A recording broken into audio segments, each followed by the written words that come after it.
Hello बच्चों, कैसे हो आप लोग? बढ़िया, सब कुछ अच्छा चल रहा है। तो अभी हम रोज बोलते हैं, हर क्लास में बोलते हैं, बहुत ही आसान टॉपिक पढ़ रहे हैं, सेंटर ऑफ मास। पिछले क्लास में क्या क्या पढ़े थे? पिछले क्लास में हम लोग मेनली डील किए थे कंजर्वेशन ऑफ मोमेंटम। उसमें कुछ करना था क्या? सिंपली आपको मोमेंटम लिखना है, मास इनटू वेलोसिटी। जैसे अगर वेक्टर अच्छे से आता है वो तो आसानी से कर सकते थे। हमें बस क्या क्या ध्यान रखना है। फर्स्ट थिंग, कौन सा सिस्टम लेना, ये इंपॉर्टेंट है। Because if we are applying conservation of momentum then net external force on system should be zero. So आपको अकॉर्डिंगली सिस्टम चूज करना है। एंड सेकेंड थिंग, हमें ग्राउंड फ्रेम से डील करना है, क्योंकि उसी ग्राउंड अदरवाइज अगर आपका फ्रेम एक्सटेंडेड आ जाएगा तो आपको पता है जीरो फोर्स पिक्चर में आ जाएगा। अगर आपने जो दो चीज़ों को ध्यान रखा, ढंग से वेलोसिटी लिया, सारे क्वेश्चंस बन जाएंगे। और लास्ट में हम लोग क्या कर रहे थे? Wedge problem. उसमें क्या था, जस्ट एक रिकैप कर लेते हैं फॉर कंटिन्यूटी। कि लेट्स सपोज हमारे पास एक वेज है, ये हमारे पास एक वेज है, ठीक है। इस वेज का मास है कैपिटल एम और इसमें एक ब्लॉक है, इसका मास है स्मॉल एम, ठीक है। और मानते हैं ये हाइट h है and block has released from this position, then question is find velocity of block when it leaves contact with wedge. हमें ये v1 निकालना है। Find velocity of block when it leaves contact with wedge, ये तो question था।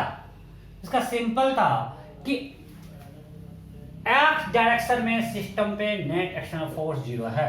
मैं आपको सब कुछ पिछले क्लास में बता चुका हूं, एक्सप्लेन कर चुका हूं क्यों। इसका x कंपोनेंट जीरो है। सो मोमेंटम अगर मेरा सिस्टम है वेज प्लस ब्लॉक, इसका p मोमेंटम का x कंपोनेंट कंजर्व करेगा। सो pi इन x क्या है? जीरो। pf क्या होगा? अगर इसका मास स्मॉल m है, so mv1 minus capital mv2। From here we got v2 equal to mv1 by capital M, right? यहां तक कोई दिक्कत है? नहीं। अब हमने बोला था अगर हम ग्राउंड फ्रेम से यूज करें work energy theorem, applying work energy theorem, we can write work energy from क्या चलो, work done by external force minus delta U plus work done by internal non-kinetic force equal to delta K. It is work energy theorem. Okay. अब मेरा system है wedge plus block. सिस्टम क्या है? Wedge plus block, ये हमारा system है। अब इस सिस्टम पे एक्सटर्नल फोर्स क्या क्या लग रहा है? अर्थ, तो अर्थ मेरे सिस्टम का पार्ट है, आपको ध्यान रखना। जब हम डेल्टा यू ले रहे हैं सो अर्थ हमारे सिस्टम का पार्ट है, बार बार आपको बोल दिया हूं।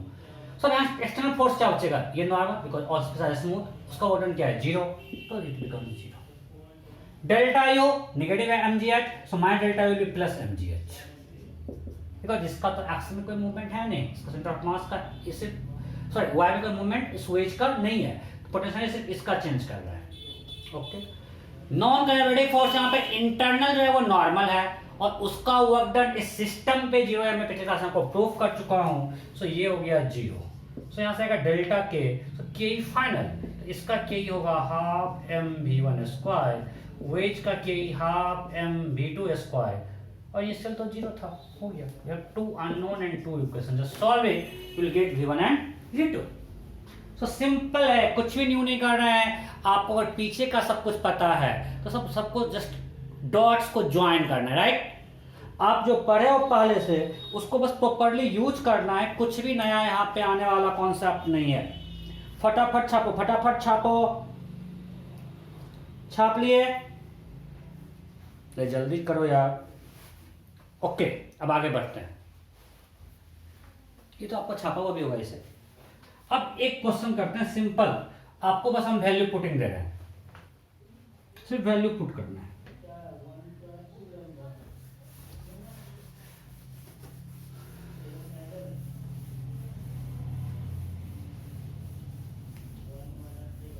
ओके, मानते हैं बिल्कुल सेम टाइप का क्वेश्चन है कि हमारे पास एक वेज है,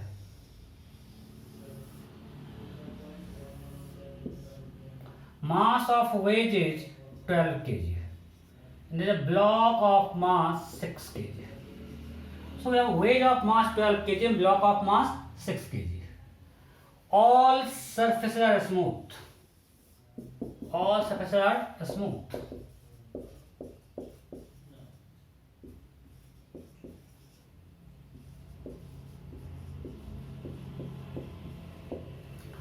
Now this block has reached from this position, then question is find velocity of block when it lifts contact with which? Option A 30 meter per second, option B 20 metre per second, option C 10 metre per second, option D NOTA. फटाफट कीजिए। You have to find velocity of block when it, देखो mental question है, हमने इसको value ले लिया, आपको दिया नहीं। When it leaves contact with which, हो गया। चलो अब इसको करते हैं। हम पहले सॉल्व करते हैं ग्राउंड फ्रेम से। सो ग्राउंड फ्रेम में हमको पता है कि on this wedge plus block system net external force is 0, so momentum initial in x will be equal to final momentum in x. So let's assume when it leaves contact velocity of block is v1 and velocity of wedge is v2, ये हमने मान लिया। सो P क्या है 0, because दोनों rest में था। Pf क्या होगा 6v1 minus 12v2. So we can write 6v1 equal to 12v2. So v1 equal to 2v2. Equation आ गया। अब सिंपल वैल्यू पुटिंग है। सेकेंड फ्रॉम वॉकली थ्योरम, आपको हम सब कुछ एक्सप्लेन कर चुके हैं, सब क्या क्या जीरो है। So directly you can write minus del U equal to del K delta U minus M G R, because ये ब्लॉक नीचे आ रहा है। तो डेल्टा यू नेगेटिव है, माइनस डेल्टा यू पॉजिटिव होगा, तो m 6 g 10 h 30, delta K half m v1 square plus half m v2 square. So from you can get 1800 equal to 3v1 square plus 6v2 square. Now put v1 equal to 2v2. So from equation 1 putting v1 will get 1800 equal to 3 into 4v2 square plus 6v2 square. So we can write 1800 equal to 18v2 square. So v2 equal to 10%. So once we got v2, v1 will be equal to 2v2 20 meter per second. तो v1 निकालना। Clear? अब अगर हम work नहीं था apply करें centre of mass frame से, यहां तक कोई दिक्कत नहीं। आपको मैं थोड़ा सा देखो, इस क्वेश्चन में ग्राउंड फ्रेम सेंटर ऑफ मास में कोई फर्क पड़ने वाला नहीं है, बट कुछ क्वेश्चन आपको सीएम फ्रेम बहुत आसान करेगा, जो आज हम देखेंगे सबको मुश्किल बेस बना रहे हैं। ये हम ग्राउंड फ्रेम से निकाले v1 equal to 2v2। Now applying work energy theorem from CM frame,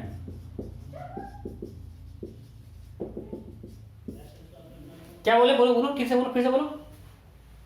वाह क्या बोले। अब वो बोल रहा है कि सर यहां तो centre of mass frame inertial नहीं है। क्या इनर्शियल क्यों, कैसे? हाँ नीचे आ रहा है, तो सेंटर ऑफ मास यहां रेस्ट में नहीं है, इनर्शियल भी नहीं है, तो centre of mass frame acceleration है भाई, वाई में एक्सेलरेट कर रहा है, लग रहा है फोर्स। तो कैसे आप उससे वर्क थ्योरम अप्लाई कर पा रहे हो? आप तो बोले हो it can be applied only inertial frame, and if you have to apply in inertial frame you have to consider work done by pseudo force. So यहाँ पे आप कैसे बोल रहे हो, ये आपका होमवर्क है। आपको यहाँ सोचना है कि यहाँ पे centre of mass frame non inertial है, फिर भी हम वोकेल थ्योरम क्यों अप्लाई करें, आपको सोचने का, फिर मैं तो बताऊंगा। ठीक है, सोचना। मैं आपको इतना से बता रहा हूं कि अभी if you consider 1 dimensional force वो 0 आएगा। ठीक है, मैं इतना को बता दे रहा हूं कैसे आपको सोचना है। ये हम लिखते हैं, मैं डेल्टा यू इक्वल डेल्टा के। अब delta U depends only on initial and final position, तो डेल्टा यू तो अभी भी उतना ही होगा इस फ्रेम में, तो delta U minus delta you भी हो गया 1800। अब डेल्टा के क्या होगा, तो आपको हम बताए थे kinetic energy in centre of mass frame क्या था, इन सीओएम फ्रेम का फॉर्मूला आपको पिछले क्लास में बताए थे, वो क्या था, half mu we relative square and where mu is m1 m2 by m1 plus m2, यहाँ m1 12 है, m2 6 है, 12 plus 6 इट्स 4 kg, राइट। ये पिछले क्लास में बताया था आपको। यहाँ पे अगर हम सेंटर ऑफ मास फ्रेम में डेल्टा के देखें इन सीओएम फ्रेम क्या होगा, के final half mu we relative square. Final relative क्या है, ये v1 ये v2, so it's v1 plus v2, और कोई डायरेक्शन में v1 plus v2। v relative क्या होगा, आपको पता है v relative is frame independent, तो ग्राउंड फ्रेम में v1 प्लस v2 है, सेंटर ऑफ मास फ्रेम भी वही होगा। ये भी मैं आपको पिछले क्लास में बताया था कि relative velocity is frame independent. यहां सीओएम फ्रेम में हमको निकालना है v रिलेटिव, तो ग्राउंड फ्रेम में भी वही होगा, v1 plus v2। What is k initial, दोनों रेस्ट में v relative is 0, so k initial is 0। So from here we can write delta K in COM frame is 2 into V1 plus V2 whole square, right? So delta K is 2, इधर मिटा रहे हैं, 2 into V1 plus V2 whole square, so यहाँ पे इसको put कर देते हैं। So from equation 2 we can write from equation 2 we can write 900 equal to v1 plus v2 whole square, so v1 plus v2 equal to 30. Now putting v1 from equation 1,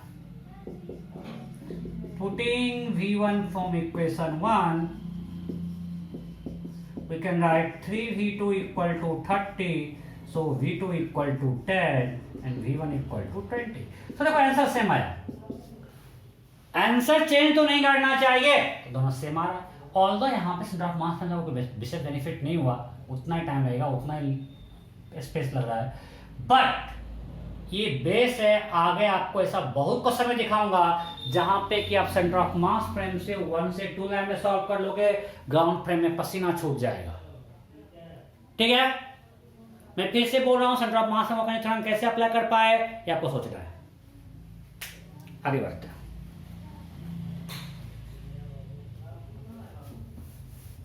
next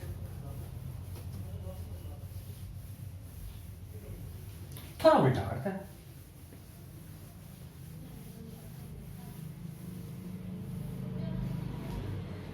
let's assume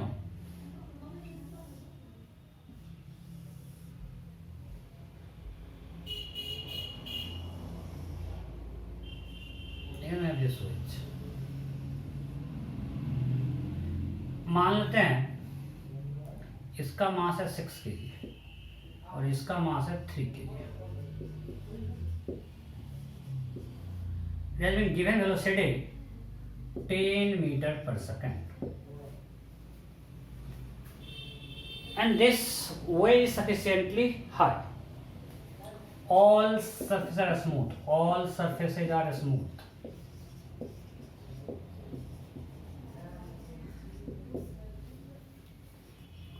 ठीक है, if wave is sufficiently high,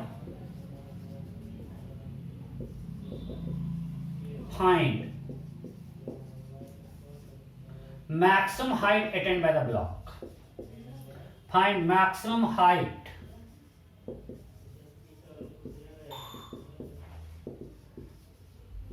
attained by the block.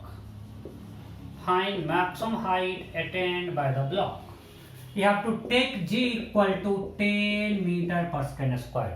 g क्या है, 10 metre per second square. फटाफट कीजिए, मैं भी कर रहा हूं।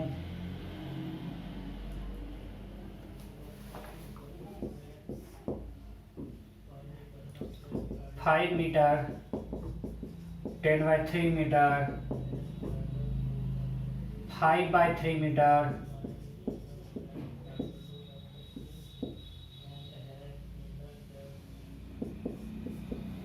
10/9 metre. You have to find maximum height attained by the block.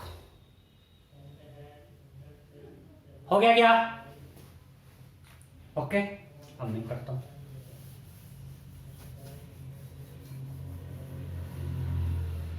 समझो, इसमें जब ब्लॉक यहां पे आएगा, कहीं पे भी किसी पॉइंट पे, जब इस वर्टिकल सरफेस पे आ गया, तो दोनों, अगर इसका वेलोसिटी v है तो इसका वेलोसिटी v होगा. अरे ब्लॉक पुश कर रहा है तो वो चल रहा है, और ये कांटेक्ट में है तो दोनों वेलोसिटी सेम अलग अलग एक्स में सेम. सो इसका वेलोसिटी इधर भी है और ब्लॉक वेलोसिटी इधर v1 भी है. और जब मैक्सिमम हाइट पे होगा तो ये v तो रहेगा ही, दिस vy विल बिकम 0. ये आपको ध्यान रखना है कि जब मैक्सिमम हाइट पे है वेलोसिटी ऑफ ब्लॉक 0 नहीं हुआ है, velocity of block in y 0 हुआ है. ये पार्ट क्लियर है.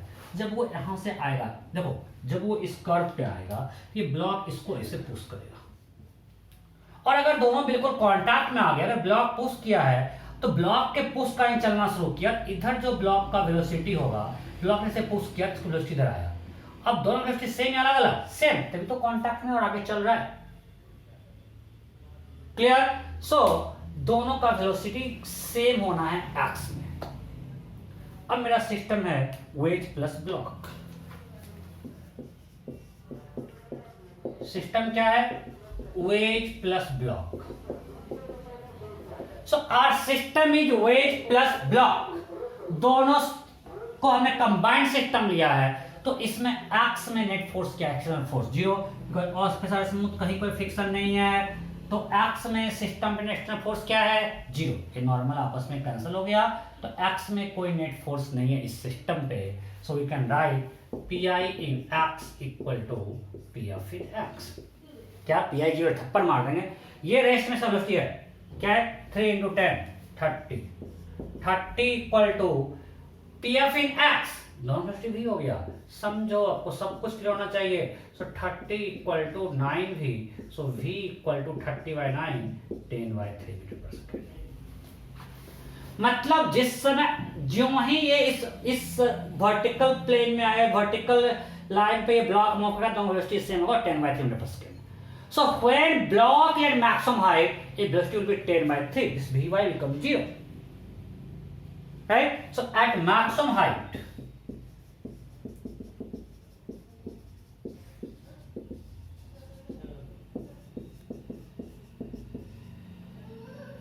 velocity of block will be 10/3 metre per second in horizontal direction. ये पार्ट क्लियर है.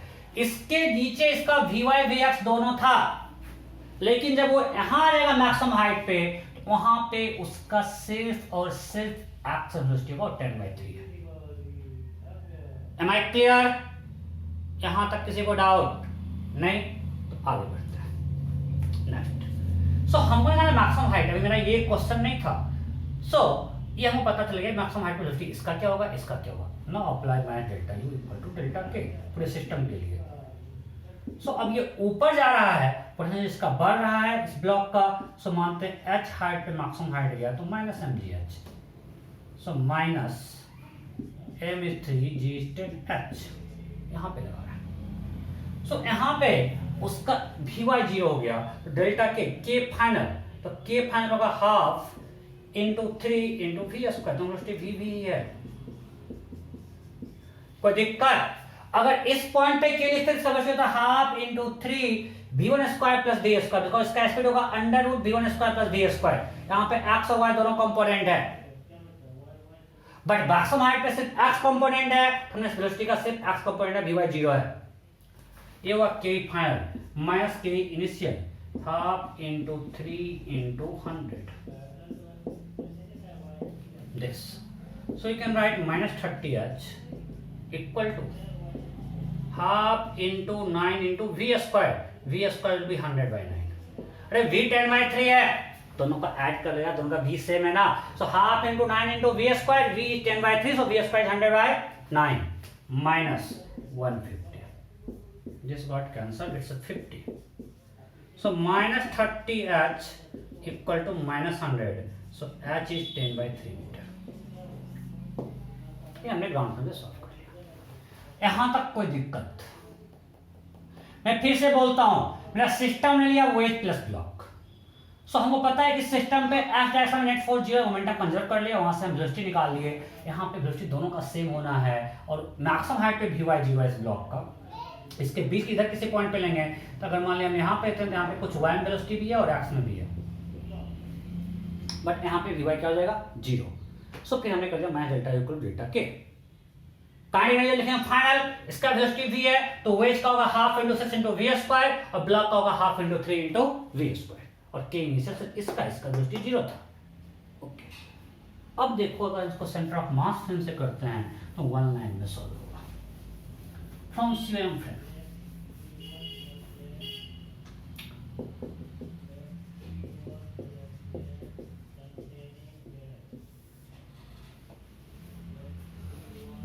हम किस फ्रेम से कर रहे हैं? सेंटर ऑफ मास फ्रेम से।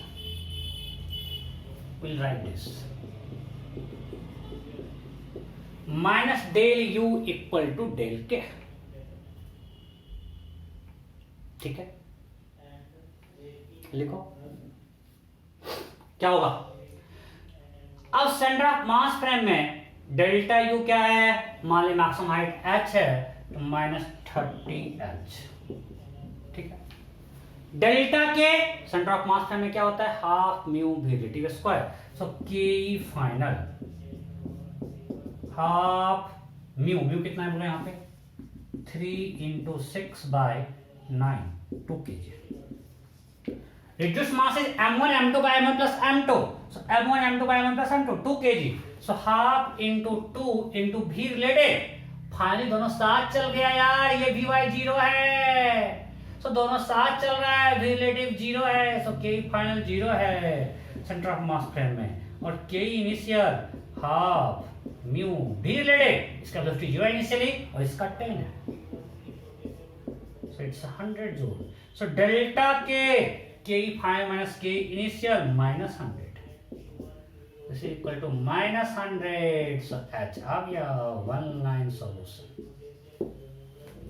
ठीक से देखो, कोई डाउट है क्या इसमें? अब भी हम कर रहे हैं सेंटर ऑफ मास फ्रेम से, तो सेंटर ऑफ मास फ्रेम में इसका फाइनल के का फॉर्मूला क्या था टू ब्लॉक सिस्टम के लिए, half mu we relative square, mu है reduced mass m1 m2 by m1 plus m2 2 kg। V relative जब अपने मैक्सिमम हाइट पे, यहां पे नहीं मैक्सिमम हाइट पे, दोनों वेलोसिटी सेम है सिर्फ y x में, इसका y में 0 है, वी रिलेटिव हो गया 0, सो के फाइनल हो गया 0, K initial half mu we relative, V relative इसका वेलोसिटी इनिशियली 0 था, इसका 10 था, वेलोसिटी 10 होगा, so half mu we relative square, इसका 100, तो delta K final minus K initial से माइनस 100, बस। कोई दिक्कत? ठीक से देखो एंड फटाफट छापो, फटाफट करो, फटाफट जल्दी जल्दी करो। हो गया? चलो एक और क्वेश्चन लेते हैं, एक और क्वेश्चन। मैं फिर से बोल रहा हूं, ये कब आसान होगा? जिस समय दोनों ब्लॉक का वेलोसिटी सेम ना, मान लो आपको अगर यहां पे कुछ करना होता, सेंटर ऑफ मास में कोई बेनिफिट नहीं, क्योंकि दोनों का इसका वेलोसिटी क्या होगा, कुछ इधर होगा। अगर हम यहाँ पे बीच के पोजीशन में बात करते हैं, इसका वेलोसिटी इधर, इसका वेलोसिटी इधर है, तो यहाँ पे सेंटर ऑफ मास का काम आसान नहीं करता, वो वहीं आसान करेगा जहाँ पे दोनों का वेलोसिटी सेम लाइन, मतलब वी रिलेटिव निकालना आसान हो। यहाँ पे वी रिलेटिव निकालना ही टफ है यार, ठीक है। सो वहाँ पे ग्राउंड फ्रेम से क्वेश्चन करेंगे जहाँ पे वी रिलेटिव निकालना आसान नहीं हो। मेनली हम लोग सीओएम फ्रेम से सॉल्व करेंगे स्प्रिंग ब्लॉक सिस्टम को, वहाँ पे आपको बहुत हेल्प करेगा, आज ही करेंगे। चलो नेक्स्ट क्वेश्चन, एक और प्रैक्टिस करते हैं।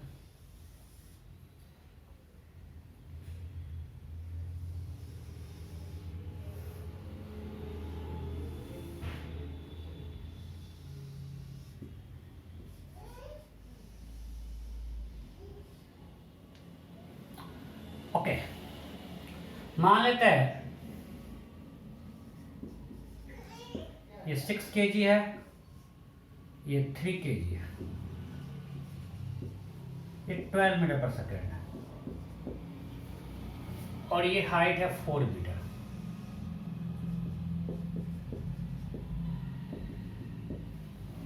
ठीक है, ये हाइट क्या है 4 मीटर।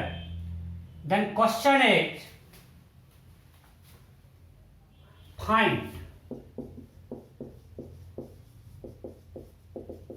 Velocity of block. अच्छा, को फाइंड स्पीड ऑफ ब्लॉक। चलो ये ठीक है। Find velocity of block when it reaches top of wedge. Find velocity of block when it reaches top of wedge. फटाफट कीजिए, मैं भी कर रहा हूं। You have to find velocity of block when it reaches top of wedge. मैं भी कर रहा हूं, आप भी कीजिए।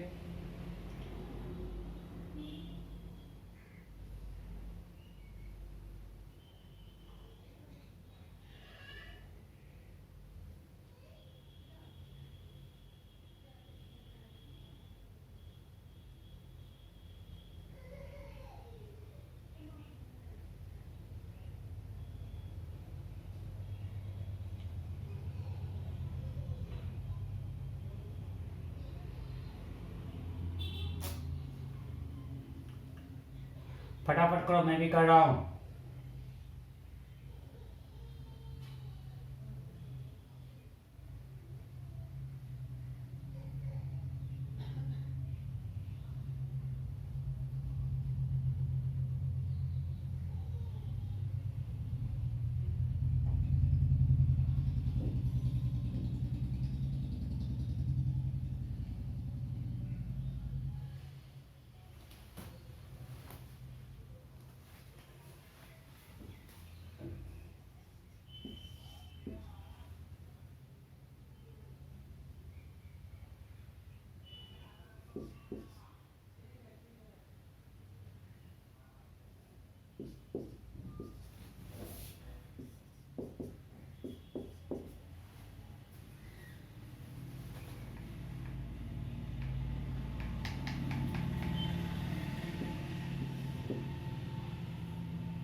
नोट,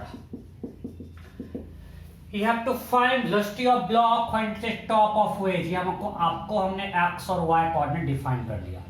फटाफट कीजिए, फटाफट। G10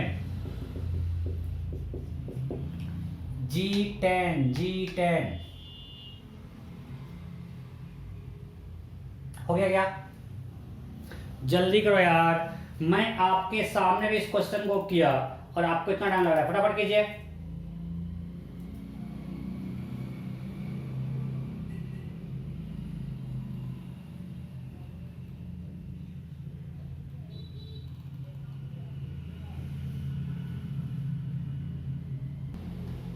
हो गया? ओके, अब मैं करता हूं। देखिए, सिंपल है, इसमें कुछ नया नहीं है। आप मान लो कि इस पोजीशन पे इसका वेलोसिटी इधर v है, तो दोनों v होगा और एक vy है, यही तो। क्योंकि हमने कहने वाला कि मैक्सिमम हाइट अपने पोजीशन पे, ये अपने ब्लॉक अपने मैक्सिमम हाइट पोजीशन पे हमने कहीं नहीं बोला, उसका vy 0 तो नहीं कर सकते हैं। सो ब्लॉक का वेलोसिटी x में भी है और y में भी है, और वेज का तो सिर्फ x में होगा। और x में ब्लॉक और वेज का वेलोसिटी सेम होना है, क्यों, मैं आपको एक्सप्लेन कर चुका हूं। सो पहले हम v निकाल लेते हैं। From conversion momentum in x, pi in x equal to pf in x। pi कितना होगा 3 into 10। pf क्या होगा 3 kg का 3 into v, 6 kg का 6 into v, so 36 equal to 9v, so v equal to 4 metre per second. ये निकल गया। मैं दोनों वेलोसिटी x में 4 मीटर पर सेकेंड होगा। क्यों क्लियर है? क्योंकि वेज प्लस ब्लॉक सिस्टम पे x में नेक्स्ट एक्सटर्नल फोर्स 0 है। We can convert momentum of wedge plus block in x। Okay, now ground frame से हम लिखते हैं फ्रॉम ग्राउंड फ्रेम, क्योंकि यहाँ पे सेंटर ऑफ मास फ्रेम आपका काम आसान नहीं करेगा। दोनों का वेलोसिटी सेम लाइन में नहीं है। ब्लॉक का x और y दोनों कंपोनेंट वेलोसिटी का, तो ब्लॉक का वेलोसिटी कुछ इधर है और वेज का सिर्फ इधर है।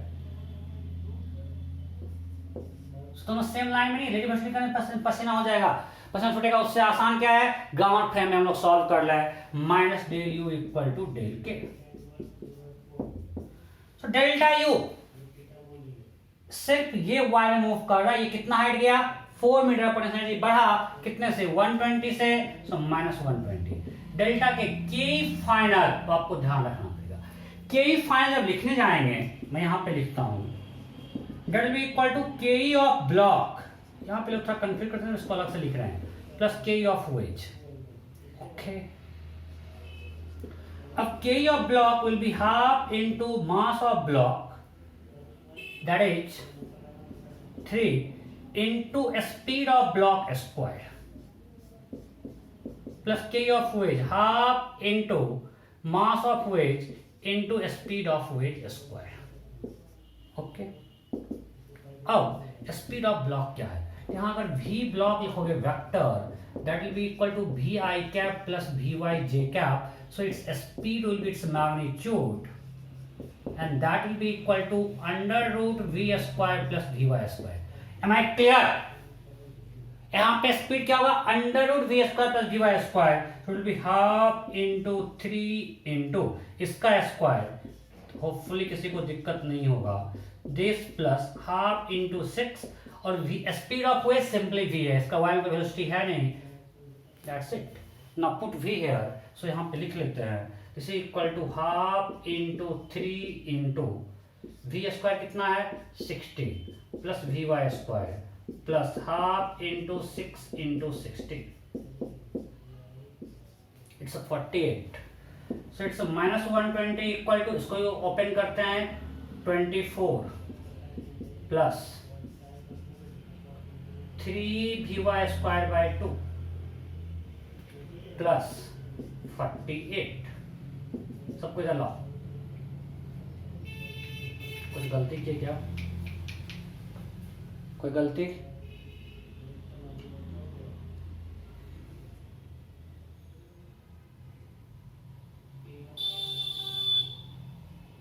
Minus delta U equal to delta है, हाँ गलती कर रहे हैं। दिस इज ये क्या है? वही तो लगा, ये हमने लिखा के फाइनल माइनस के इनिशियल, ये दोनों मिला के क्या? ये जो हमने लिखा वो क्या है? के final minus K initial, that is half into 3 into 12 square. तो छोड़ ही दिए थे, इसको यहां लिखते हैं, ये आप लोग छाप लियो, बहुत छोटा पड़ रहा है। Minus delta U equal to del K, minus delta U minus 120, delta K final ये है, इसको यहीं पे सॉल्व कर लेते हैं। चलो, half into 3 into 16 plus V Y square plus 48, so ये आएगा 24 plus 48, 72 plus 3 V Y square by 2, दिख रहा है क्या? 72 plus 3 V Y square by 2, दिख ही रहा है, थोड़ा सा नीचे कटा है, आपको मैं यहां बता दिया हूं, बस हमने सिर्फ इसको ओपन किया, कुछ नहीं किया है। So delta K final, that is 72 plus 3 V Y square by 2 minus K initial is half into 3 into 144। From here you can write minus 120 equal to, ये कितना हो जाएगा? 7 minus 216 plus minus 144 plus 3 V Y square by 2, इसको इधर लाओ, so 24 equal to 3 V Y square by 2, so V Y square equal to 16, so V Y भी 4 आ गया। मैं इसको छोड़ दिया था, इसलिए मेरा आंसर नहीं आया था जब मैं ओरल कर रहा था, गलती हुआ। सो dy क्या होगा 4 metre per second. So velocity का x कंपोनेंट भी 4 है, y कंपोनेंट भी 4 है। सो velocity of block will be 4i + 4। This is the answer, 4i + 4j। Am I clear? Okay, next question.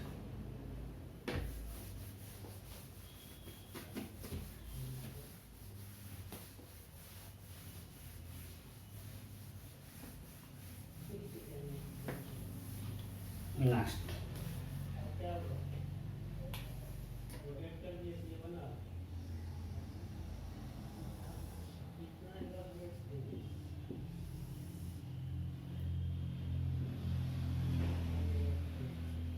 बिल्कुल सेम डाटा देता है। 12 metre per second, 3 kg, 6 kg, all surfaces are smooth. This height is 4 meter.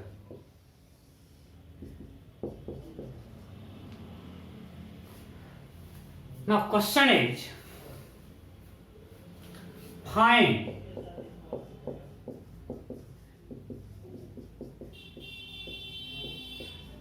displacement of wedge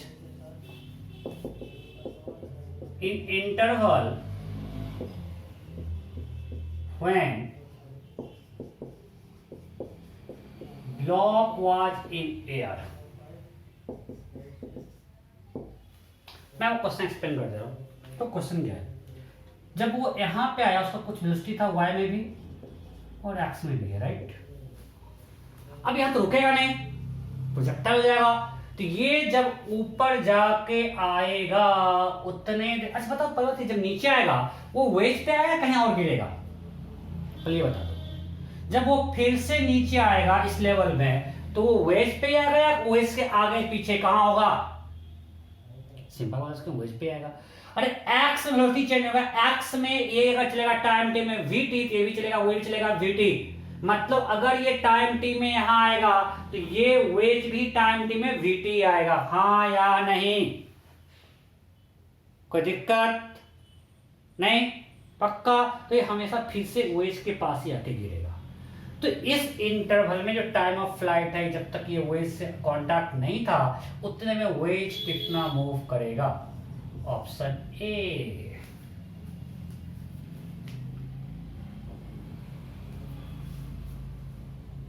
zero 0.8 metre, option B 4 metre, option C 6.4 metre, option D 3.2 metre, option E 1.6 metre.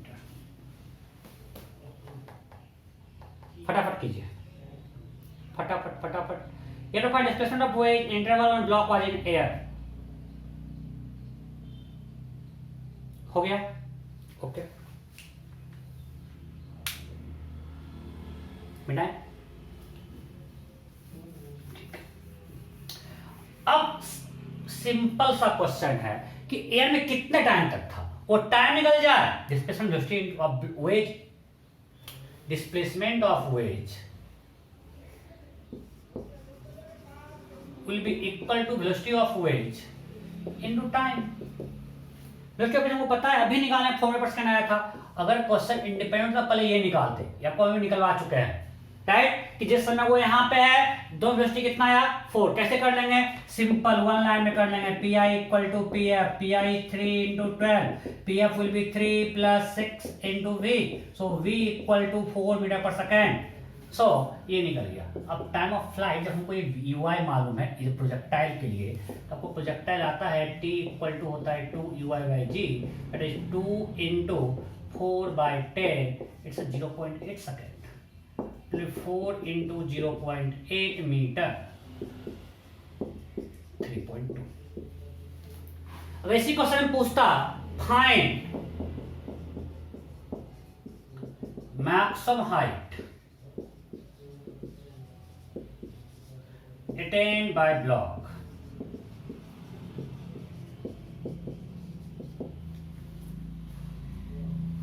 ये क्वेश्चन पूछा, you have to find maximum height attained by the block। Simple, यहां से ये maximum height क्या होगा, ये क्या होगा, ui² by 2g। So it will be equal to 4 plus ey square by 2g. So it's a 4 plus ey also 4. So 16 अभी निकालेंगे plus 16 by 20. So it's a 4 plus 0.8. It's a 4.8 meter. कोई दिक्कत नहीं? पक्का?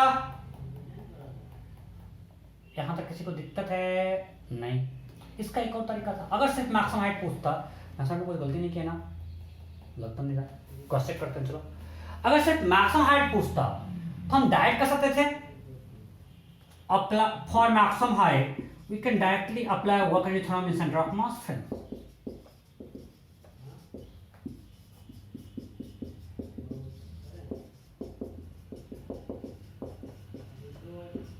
क्यों? मेरे को पता है कि मैक्सिमम हाइट पे वी वाई 0 हो जाएगा भाई, तो वहां पे इसका वेलोसिटी सिर्फ और वी रहेगा दोनों का। इसका भी रहेगा सिर्फ वेलोसिटी का एक्स कंपोनेंट, इसका तो वेलोसिटी कांस्टेंट है 4, मतलब वी रिलेटिव 0 हो जाएगा। तो जब वी रिलेटिव 0 हो गया, उसके लिए फ्रेम हीरो है, जहां पे वी रिलेटिव 0 वहां सीओ फ्रेम हीरो। या मतलब उसमें इससे आसान कुछ हो नहीं सकता है कि वी रिलेटिव 0 मतलब के 0 हो गया, या जब दोनों का v सेम लाइन में आ जाए, यहां पे v सेम लाइन में, इसका वेलोसिटी v इधर है 4, ये भी 4, तो सीओ फ्रेम से directly last centre of mass frame में मैक्सिमम हाइट क्या होगा? तो minus del U equal to del K apply करते हैं, so minus delta U, so will write minus del U, so del U क्या होगा हमको निकालना है, so minus M G H delta K final 0, Y 0 because finally जब maximum height पे दोनों का v सेम है, v relative 0 centre of mass frame में। अरे परेशान नहीं होना है, इन सीओएम फ्रेम शांति से सब कुछ अच्छे से सोच के तब सॉल्व करो। आपको मैंने काफी टाइम दिया आज, आराम से वीडियो पॉज करो, सोचो, फिर लिखना v रिलेटिव 0 है इसलिए 0। क्यों? क्योंकि यहाँ पे दोनों का v सेम है। Okay, minus K initial half into 3 into 144, so minus 30 H max equal to minus 260, so what is H max? 216 by 30।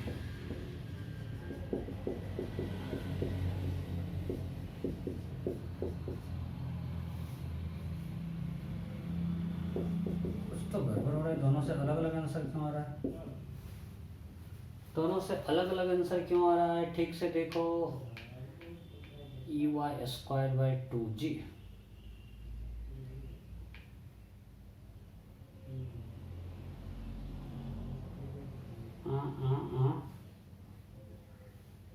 क्या हो रहा है भाई?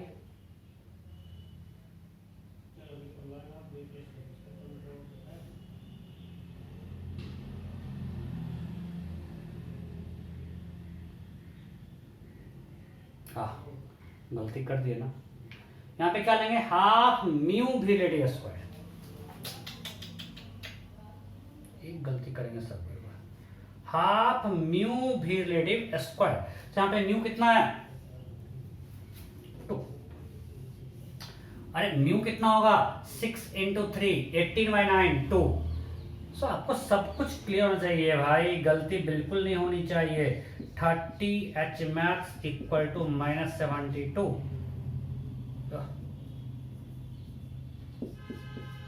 राइट, होपफुली अब कोई गलती नहीं है। So 144 by 30, so H max equal to क्या आया? 144 बाई 30।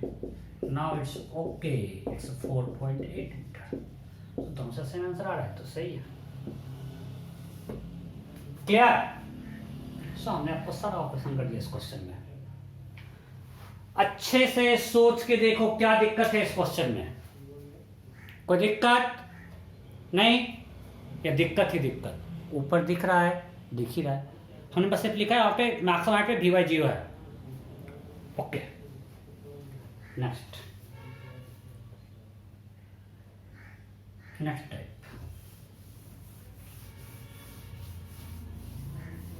सर जो दिक्कत वो लाइन में तो मिलेंगे।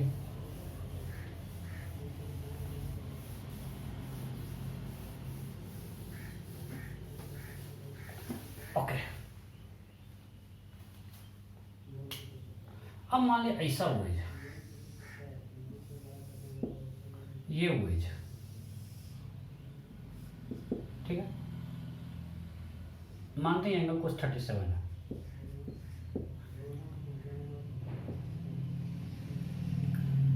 ये हाइट फिर से मान लेता है 3 मीटर। यहां से एक ब्लॉक को हमने रिलीज कर दिया, ठीक है। फिर से मानते हैं वेज का मास है 6 kg, ब्लॉक का मास है 3 kg।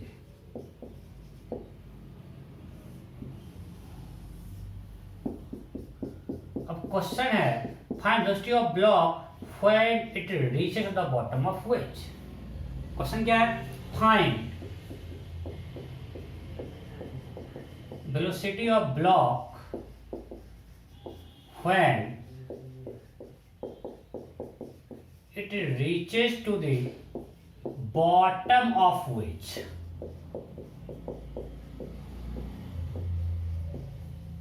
ये क्वेश्चन है।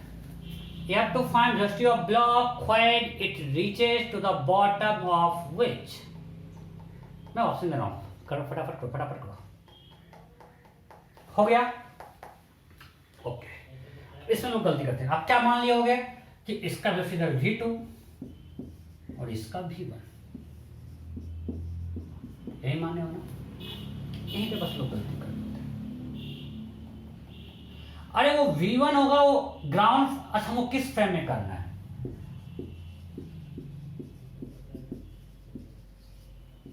ग्राउंड फ्रेम में। हमको कंजर्वेशन ऑफ मोमेंटम किस फ्रेम में अप्लाई करना है? ग्राउंड फ्रेम में। अब बताओ ग्राउंड फ्रेम में उसका वेलोसिटी v1 होगा क्या? नहीं, आप लोग वेज कांस्टेंट पढ़ चुके हो कि अगर वेज रुका होता, आपको पिछले क्लास में बताया था, अगर वेज रुका होता तो वेलोसिटी ऑफ ब्लॉक इसके वेज के अलोंग होता, बट यहां वेज तो मूव कर रहा है, तो this is velocity of block with respect to wedge, right? ये मान ले कुछ v1 है, ये जो v1 है ये velocity of block with respect to wedge है, ये है velocity of block with respect to wedge, it's a v1। पिछले क्लास हम लोग पढ़ चुके हैं। और हमको सब कुछ कंजर्वेशन मोमेंटम और एनर्जी भी यहाँ पे वर्क एनर्जी थ्योरम में अप्लाई किस फ्रेम से करेंगे? ग्राउंड फ्रेम से। यहाँ ग्राउंड फ्रेम क्यों आसान है? क्योंकि रिलेटिव वेलोसिटी निकालना यहाँ पे टफ है, दोनों सेम लाइन में नहीं है, velocity of block and velocity of veg same line में नहीं है, तो यहाँ ग्राउंड फ्रेम ही आसान है। सो velocity of block respect to wedge जो होगा वो होगा इस लाइन में, और वेलोसिटी ऑफ वेज जो है वो इधर है। सो velocity of block respect to ground कुछ इधर होगा। Am I clear? इसमें कोई डाउट है? और आपको क्वेश्चन में ये एंगल दिया हुआ है 37,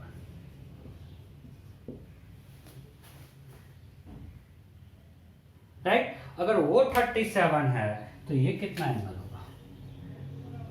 180 माइनस 37,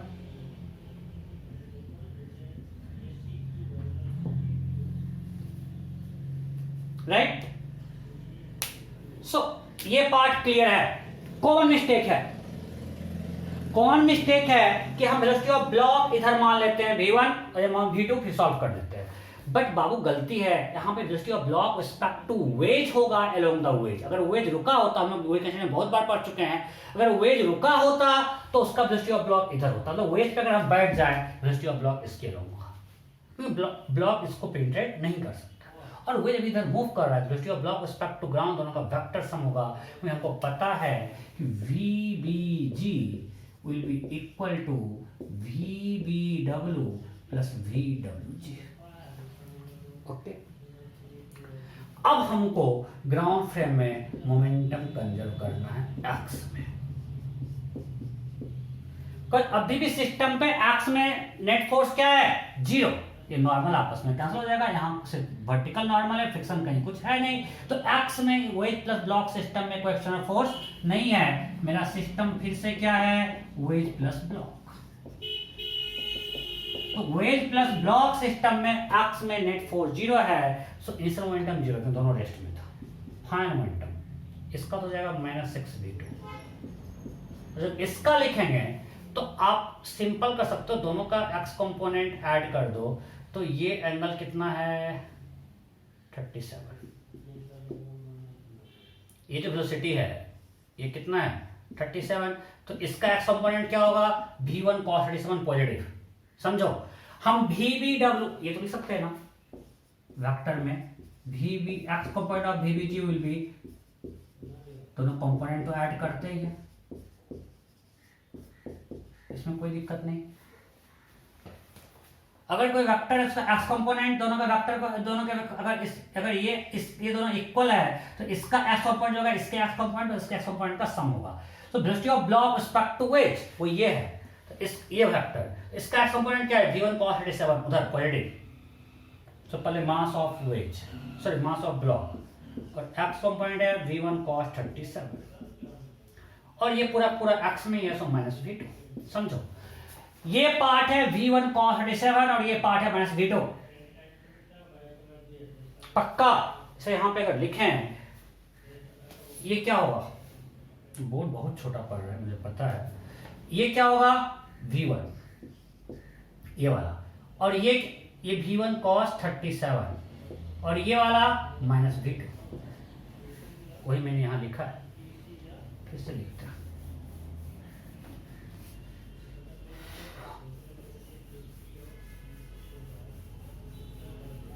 ये तो आपको फिगर बना दिए हैं, ये हमारा काम का है, तो इधर आता है।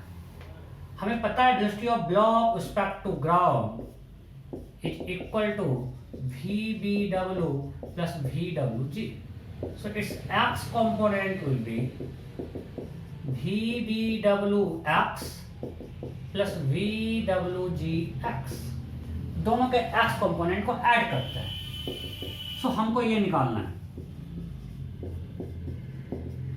अब VBW तो इसका एक्स कंपोनेंट क्या है v1 cos 37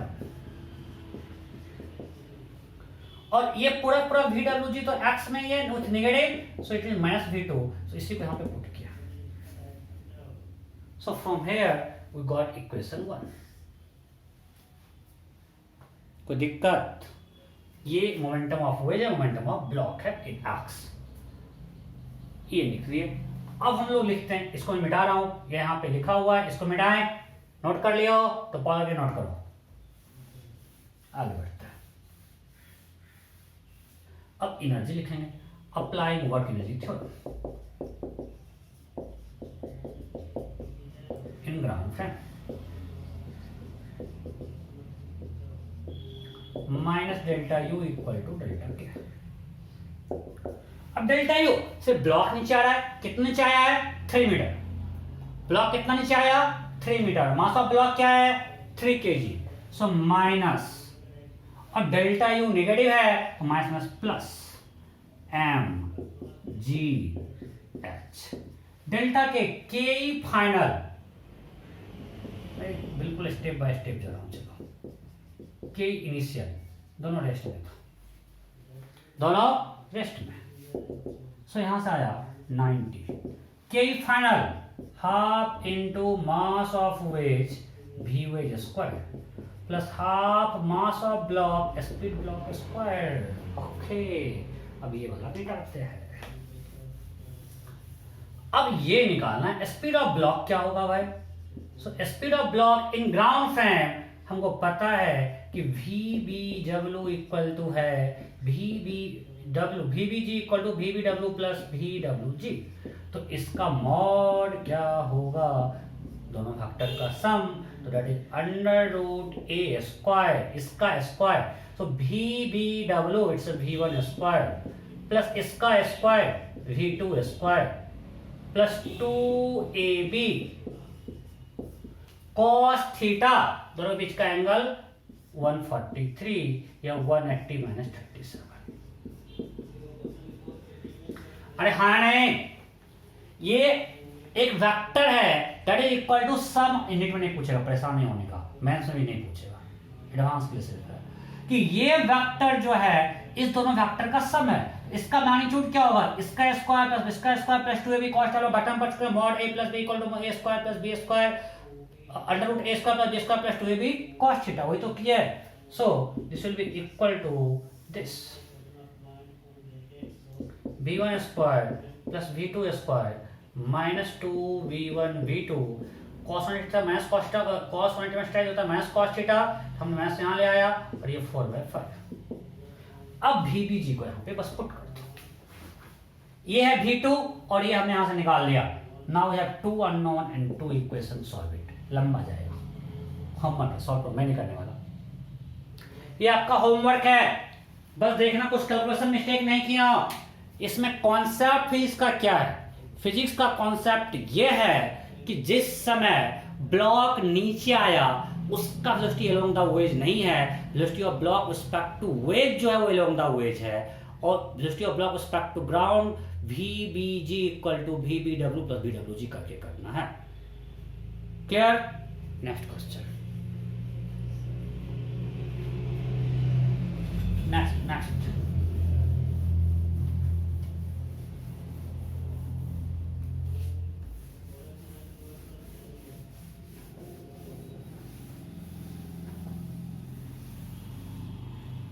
चलो, मान मेरे पास एक ट्रॉली है,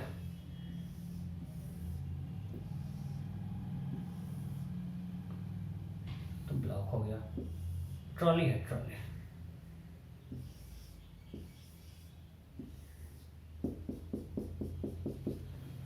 this trolley is kept on a smooth surface, so all surfaces are smooth, all surfaces are smooth, कहीं कोई फ्रिक्शन नहीं है, सरफेस सारा स्मूथ। ओके, अब मान लेते हैं कि इससे ऐसे एक स्ट्रिंग बंधा हुआ था और उसमें एक बॉल है, स्ट्रिंग मासलेस है और बॉब का मास लेट से जो 3 kg है और ट्रॉली का मास 6 kg है, टॉय कार है यार, टॉय कार है, ठीक है। This length is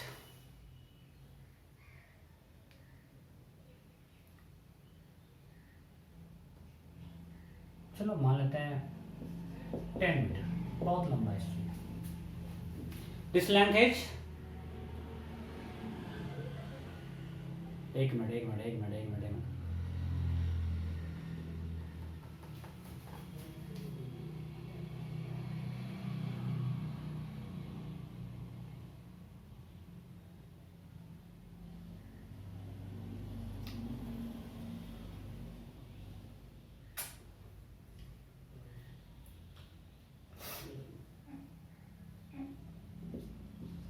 ten by 3 metre,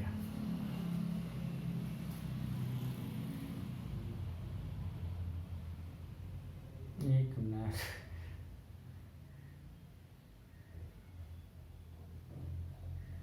ठीक है। This length is 10 by 3 meter, means however mass of the string of length 10 by 3 meter and a bob of mass 3 kg was kept horizontal like this. Now then release from this position,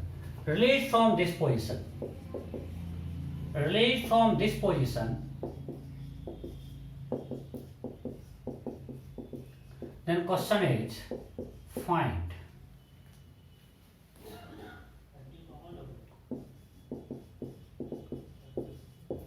velocity of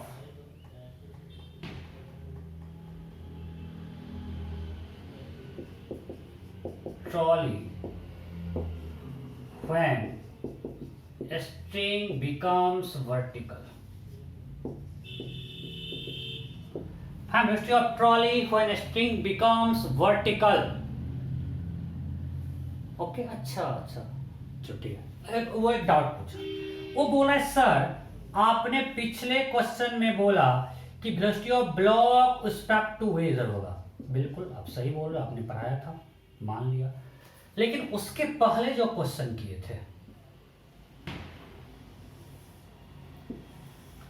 इसमें आपने direct मान लिया ground के respect में block velocity v1 है, ये तो velocity of block respect to wedge ही होगा। कंस्ट्रेंट से हमको पता है velocity of block respect to wedge इधर है। ओके, अब दोनों थोड़ा कंपेयर करो, वेलोसिटी ऑफ वेज यहां भी इधर है, यहां भी इधर है। अब बताओ इसमें velocity of block with respect to ground क्या होगा? अभी हमको आ रहा है v1 माइनस v2, मतलब velocity of block with respect to ground भी अगर हम इसको मान लेते हैं v1 तो वो भी आई कैप में ही आ रहा है यार। मतलब हमको पता है कि अगर यहाँ पे हॉरिजॉन्टल है तो velocity of block with respect to ground भी हॉरिजॉन्टल ही होगा, because velocity of block with respect to wedge और वेलोसिटी ऑफ वेट दोनों एक्स में ही है, तो velocity of block with respect to ground भी एक्स में है, दोनों किसी में, इसका भी y कंपोनेंट 0, इसका भी y कंपोनेंट 0, तो इसका भी y कंपोनेंट 0। सो यहाँ पे हम श्योर थे कि दोनों के वेलोसिटी का y कंपोनेंट 0 ही है, तो velocity of block with respect to ground का भी y कंपोनेंट 0 होगा, इसलिए हम हमेशा v1 इधर मान रहे थे। अच्छा क्वेश्चन था, क्वेश्चन समझ में आया? उसने पूछा कि आप यहां तो बोले को डायरेक्ट VBG नहीं मानो यार, ये गलत है क्योंकि ये VBW है, along the wedge velocity of block respect to wedge होता है, तो यहां भी तो velocity of block respect to wedge इधर होगा। आप तो हमेशा ग्राउंड के साथ में v1 इधर मान ले रहे हो, तो बच्चे मैं इसलिए मान रहा हूं कि यहां पे आप you are perfectly right, velocity of block respect to wedge इधर होगा और वेलोसिटी ऑफ वेज मान लेते हैं इधर। सो यहाँ पे velocity of block respect to wedge and velocity of wedge respect to ground दोनों का y कंपोनेंट 0 है, और जब दोनों का y कंपोनेंट 0 है तो उसके वेक्टर सम का भी y कंपोनेंट क्या होगा? 0। मतलब velocity of block respect to ground हमेशा x में ही होगा, इसीलिए हम डायरेक्ट वो मान पा रहे थे। बट यहां पर इसका x कंपोनेंट 0 नहीं है, तो velocity of block respect to ground का x कंपोनेंट 0 नहीं होगा, और वो किधर होगा हमें नहीं पता, इसलिए हमको वेक्टर सॉल्व करना पड़ेगा। Velocity of block respect to ground इधर कब होता? जब इसका कंपोनेंट इसके डायरेक्शन में 0 होता, वैसा तो है नहीं। सो मैं वो कंफ्यूज नहीं करना चाहता हूं, आप सिंपल यहाँ पे चूंकि velocity of block respect to wedge और ये दोनों x में था तो वो पता है कि VBG भी x में आएगा, यहाँ पे वैसा नहीं कर सकते। Clear?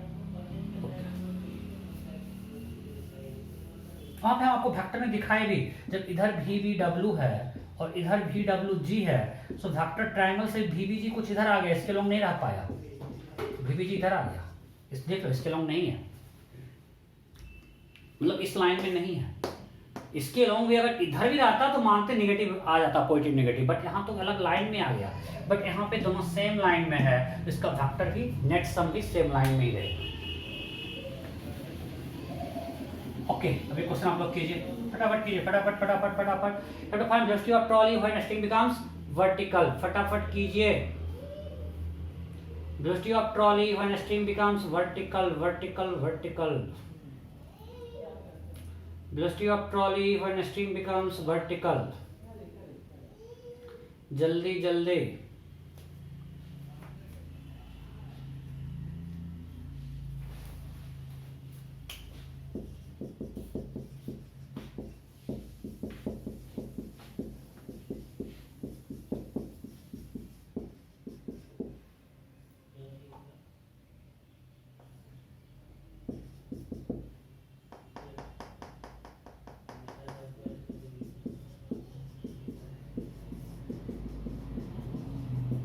And velocity of trolley when string becomes vertical, जल्दी जल्दी करो फटाफट।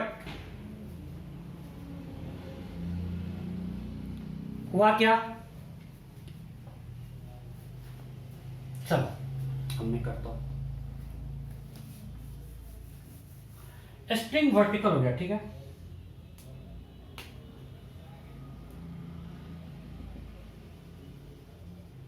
ठीक है, मतलब ये यहां से यहां आया, ठीक है। अब बताओ ये बॉब स्ट्रिंग के रिस्पेक्ट, ये बॉब जो है ये स्ट्रिंग के रिस्पेक्ट में इधर जाएगा, right? Velocity of bob respect to string या ट्रॉली, और ट्रॉली उधर जाएगा, तो हम ग्राउंड के रिस्पेक्ट में, वो पता है वेलोसिटी ऑफ बॉब जो है इसी लाइन में होगा, तो हम मान ली velocity of bob respect to ground v1 है और वेलोसिटी ऑफ ट्रॉली इधर v2 है, और लॉजिकली उधर जाएगा ट्रॉली। क्यों? कि जब किसी पॉइंट पे ऐसा स्ट्रिंग रहा तो ये इस ट्रॉली को इधर खींचा तो उसका कंपोनेंट आगे की तरफ है, और इस ट्रॉली पे मान ली किसी पॉइंट पे ऐसे फोर्स लग रहा है, टेंशन। जब मान लीजिए हमने यहाँ से रिलीज किया वो ऐसे जा रहा है इस पोजीशन पे, इस पे टेंशन जब इधर ऐसे कंपाउंड इधर आएगा मतलब ट्रॉली आगे जाएगा, फिर ट्रॉली मूव करेगा, इसमें कहीं कोई डाउट नहीं है, ट्रॉली यहाँ पे रेस्ट में नहीं रहेगा। ओके, ट्रॉली मूव करेगा और जब वर्टिकल हो जाएगा तो उस समय बॉब का वेलोसिटी स्ट्रिंग के रिस्पेक्ट में इधर होगा हॉरिजॉन्टल डायरेक्शन में, और स्ट्रिंग और ट्रॉली साथ चल रहा है तो स्ट्रिंग का वेलोसिटी इधर है, तो दोनों का नेट भी होगा। अगर इधर है मेरा वेलोसिटी ऑफ बॉब बिल्कुल सेम टाइम पहले किए है और velocity of trolley respect to ground इधर है, तो इस दोनों का वेक्टर सब या तो इधर आएगा इधर आएगा, इसी लाइन में आएगा ना, इसलिए इधर v1 मान चुके हैं, और उल्टा माने तो अपने आप नेगेटिव आ जाएगा, बट हमको पता है कि इसी लाइन में होना है, ये हमको पता है। So now momentum in x because x में नेट फोर्स 0 है, बॉब प्लस ट्रॉली सिस्टम पे, सो pi in x initial 0, final 3v1 minus 6v2. So again we got v1 equal to 2v2. Right? Now applying work energy theorem in ground frame. Minus del U equal to del K, नीचे आ रहा है potential decrease करेगा, कितना नीचे आया 10/3 metre, so delta u negative, so minus delta u positive, so m is 3, g is 10, h is 10/3, delta k final half into इसका मास 3 kg into v1 square plus half into 6 into v2 square, k initial 0,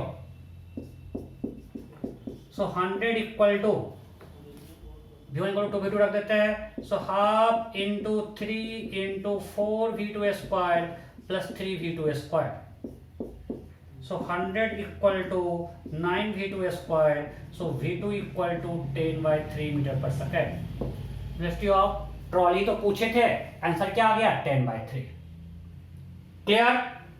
अब इसी में आपका homework है, same data है, find velocity of trolley when string, ये homework है, forms angle, net वाले छोड़ देना, forms angle 37 degree with vertical. You have to find velocity of trolley when a string forms angle 37 degree with vertical, ये homework है। Find velocity of trolley when a string forms angle 37 degree with vertical। ठीक है, आगे बढ़ते हैं।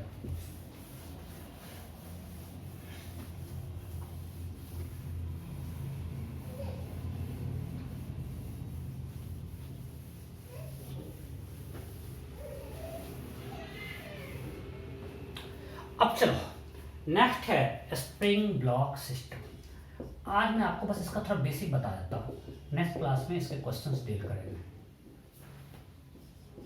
बस basic थोड़ा सा जो कि हम अगले क्लास में यूज करेंगे। एक सिंपल लेते हैं पहले, एक स्प्रिंग से ब्लॉक बंधा हुआ है, ठीक है, इसको फिर यहाँ पे वी नोट दे देते हैं इनिशियली। सो अब क्या होगा, ये स्प्रिंग इलोंगेट करेगा क्योंकि ब्लॉक आगे जाएगा, नहीं वेलोसिटी हमने दे दिया कि ये स्प्रिंग इलोंगेट किया, कब तक, देखो अब इस ब्लॉक पे इधर एक फोर्स, सिर्फ एक ही फोर्स लग रहा है स्प्रिंग फोर्स, और कोई फोर्स नहीं, वो एनर्जी भी पढ़ चुके हैं कि ये ब्लॉक सिर्फ आगे जाएगा, कब तक, जब तक कि इसका वेलोसिटी जीरो ना जाए। हम लोग थ्योरम में पढ़ चुके थे ना, मैक्सिमम इलोंगेशन, वहां पे v इंस्टेंटेनियस जीरो होता था। कैसे, ब्लॉक आगे जा रहा है, स्प्रिंग इलोंगेट हुआ, यहाँ पे इसका v जीरो हो गया, whole kinetic energy converted into potential energy. But यहाँ पे चूंकि इलोंगेट हो चुका है, इतना से इसमें इलोंगेशन है, सो ऑलरेडी इस पे इधर एक स्प्रिंग फोर्स लग रहा है इस डायरेक्शन में माइनस के एक्सएम। सो अब इधर एक फोर्स है बट यहाँ वेलोसिटी जीरो हो गया, तो ब्लॉक इधर आएगा।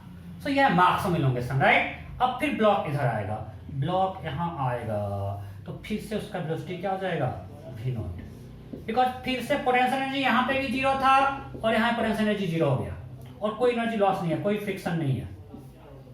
सो यहाँ पे कंप्लीट के कन्वर्ट हुआ पी में, यहाँ पे के ही जीरो है बट पी मैक्सिमम है, यहाँ पे पी जीरो है के मैक्सिमम है। और इस केस में फिर से आ गया यहाँ पे के मैक्स। अब देखिए लॉट क्या आएगा, तो इसका वेलोसिटी फिर से इधर जाएगा V naught, right. Only direction has changed, so फिर से ये अब कॉम्प्रेस होगा, और जब ये कॉम्प्रेस होगा तो स्प्रिंग फोर्स लगना शुरू होगा। तो मान लीजिए कॉम्प्रेस होके यहाँ आ गया। अब जितना एलोंगेट हुआ था उतना ही कॉम्प्रेस होगा, ये उतना ही कॉम्प्रेस हुआ, फिर से इसका v जीरो हो गया। बट यहाँ पे अभी नेट फोर्स जीरो है क्या? नहीं, क्योंकि अब इस कॉम्प्रेस हुआ, स्प्रिंग उधर पुश करेगा तो फिर उधर जाएगा। आप इस चीज को समझ रहे हो ना, कि हमारे पास एक स्प्रिंग था, हमने पहले उसको वेलोसिटी देके छोड़ दिया, उधर गया ब्लॉक, स्प्रिंग एलोंगेट होना शुरू हुआ और मैक्सिमम मोशन तक वेलोसिटी जीरो हो गया। इसका स्पीड जब जीरो हुआ यहाँ पे, अब स्प्रिंग फोर्स इधर लग रहा है, तो अब ये यहाँ रुकेगा नहीं। इस जैसे हम बॉल को ऊपर फेंकते हैं, ये फिर नीचे क्यों आता है पेन? मैक्सिमम का v जीरो हुआ बट एफ नीचे लग रहा था, इसलिए नीचे आना शुरू हुआ। तो सेम थिंग यहाँ पे v जीरो हुआ बट इधर स्प्रिंग फोर्स लग रहा है, ये फिर से इधर आएगा। और जब ये यहाँ पे फिर से जब इसका एलोंगेशन जीरो होगा, जब यहाँ फिर से पहुंचेगा तो k क्या हो जाएगा? मैक्सिमम जो था वही, फ्रॉम वोल्केनिक थ्योरम, कोई एनर्जी लॉस नहीं है, ui plus ki equal to uf plus kf। यहाँ कंप्लीट काइनेटिक एनर्जी कन्वर्ट हो गया पोटेंशियल एनर्जी में, it will convert into kinetic energy. But यहाँ रुकेगा क्या? यहाँ तो वेलोसिटी आ गया है, अब इधर स्प्रिंग को कंप्रेस करेगा। जब इधर स्प्रिंग कंप्रेस होगा, अब आगे स्प्रिंग पुश करना शुरू करेगा और फिर से यहाँ इसका वेलोसिटी जीरो होगा, क्योंकि स्पीड इधर है, वेलोसिटी इधर है और फोर्स उधर रिटार्डेशन होगा, तो यहाँ आगे वेलोसिटी जीरो हो गया। बट यहाँ फोर्स जीरो नहीं है, उधर स्प्रिंग कंप्रेस कर फिर उधर जाएगा और ये चलते रहेगा। This motion is called simple harmonic motion. ये अलग चैप्टर में आप लोग पढ़ोगे। ये कब होता है? जब किसी बॉडी पे नेट फोर्स जो होता है ना, उसके डिस्प्लेसमेंट के प्रोपोर्शनल हो, and this minus sign respond restoring force। मतलब वो हमेशा डिस्प्लेसमेंट के अपोजिट डायरेक्शन में है। जैसे यहाँ मीन पोजीशन लिए, एक्स से displacement from mean position. So mean position मतलब इसके अबाउट जितना आगे जा रहा है उतना ही पीछे आ रहा है। ये इसका मीन पोजीशन है, इतना आगे गया, फिर आया, फिर उतना पीछे आया, फिर यहाँ आया, फिर आगे गया, इस तरह से चल रहा है। ये इसका मीन पोजीशन है। अब देखो, जब यहाँ से ये एक्स गया, स्प्रिंग फोर्स क्या है? माइनस के एक्स। फिर जब ये आ रहा है, हमेशा फोर्स जो डिस्प्लेसमेंट जब वो इसके इधर है तो फोर्स लग रहा है मेरी तरफ, जब वो इसके इधर आया तो फोर्स उधर धक्का दिया, मतलब ये हमेशा डिस्प्लेसमेंट के अपोजिट डायरेक्शन में लग रहा है। तो इस मोशन क्या बोलते हैं? Simple harmonic motion. और इसका टाइम पीरियड होता है, मतलब पूरा एक साइकिल कंप्लीट करने में, ये आप लोग पढ़ोगे, बस अभी ये फॉर्मूला हम लिख दे रहे हैं, 2.√m/k, where m is the mass of block and k is this constant। ये जो कांस्टेंट है आपके लिए, यहाँ पे स्प्रिंग फोर्स है, बट अदर स्प्रिंग कांस्टेंट है, अदरवाइज ये जो कांस्टेंट होता है वो होता है। ठीक है। टाइम पीरियड मतलब क्या? पूरा एक साइकिल में, यहाँ से शुरू किया, यहाँ से यहाँ गया, फिर यहाँ आया, फिर पीछे जाएगा, फिर यहाँ आया, पूरा एक साइकिल में इतना टाइम लगता है। 2.√m/k ऐसे में पढ़ना है, बस यहाँ थोड़ा सा हम यूज करेंगे।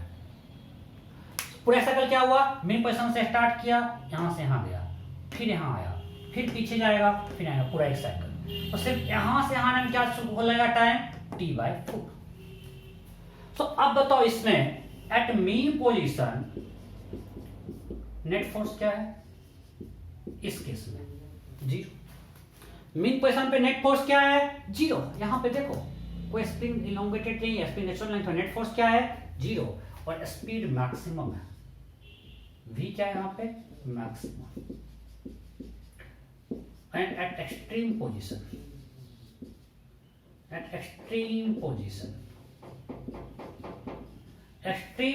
पे v क्या है? जीरो।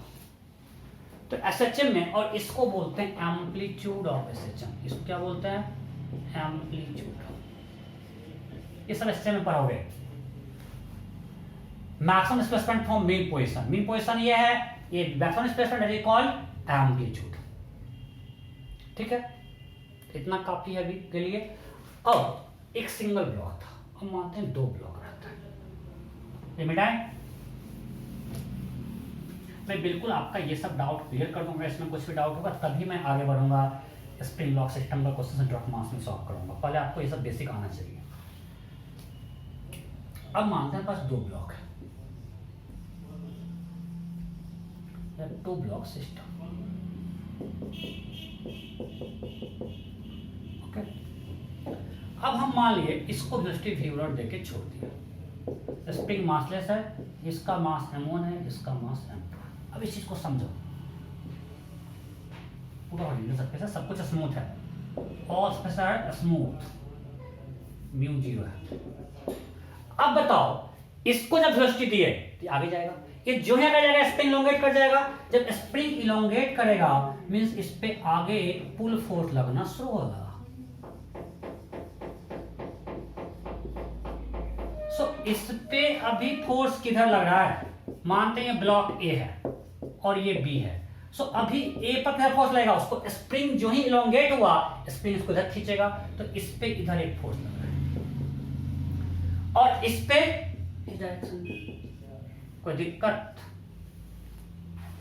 जब हमने उस ब्लॉक को वेलोसिटी दे दिया, अब स्प्रिंग जब इलोंगेट होगा इसको इधर पुल करेगा और m2 को अपनी तरफ खींचेगा, क्योंकि स्प्रिंग इलोंगेटेड है तो इट विल रिस्टोरिंग फोर्स अपनी तरफ पुल करेगा। ओके, जब इस पे फोर्स आगे है मतलब वेलोसिटी ऑफ ए बढ़ेगा, तो इस पे आगे फोर्स लगेगा, उधर ही जा रहा है, और वेलोसिटी ऑफ बी डिक्रीज करेगा। इनिशियली va 0 है एंड vb v0 है, इसका स्पीड v0 है, इसका स्पीड 0 है। अब मेरा इसका स्पीड बढ़ रहा है और उसका स्पीड घट रहा है, हम सब ग्राउंड फैन से देख रहे हैं। ओके, अब एक इंस्टेंट आएगा इसका वेलोसिटी बढ़ रहा है, इसका स्पीड घट रहा है। एक इंस्टेंट आएगा कि जब दोनों का स्पीड सेम हो जाएगा, इसका बढ़ के उसका घट के दोनों इक्वल हो जाए, दोनों इक्वल हो गया।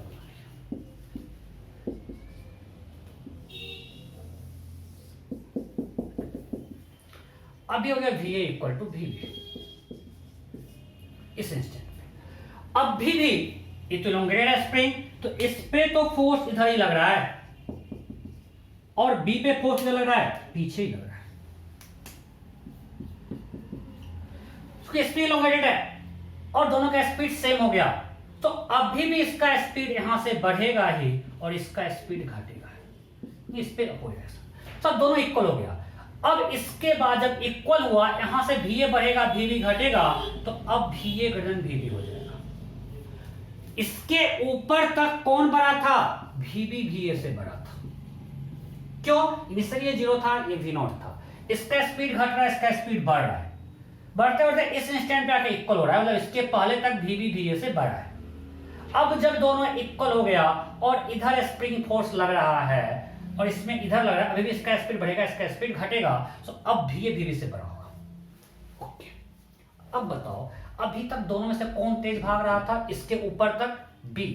जब आगे जो दो आदमी हो, वी हैव 2 पर्सन्स, अगर ये VB है और ये VA है, अगर ये तेज भागेगा तो इसके बीच का सेपरेशन जो होगा ये इंक्रीज करेगा।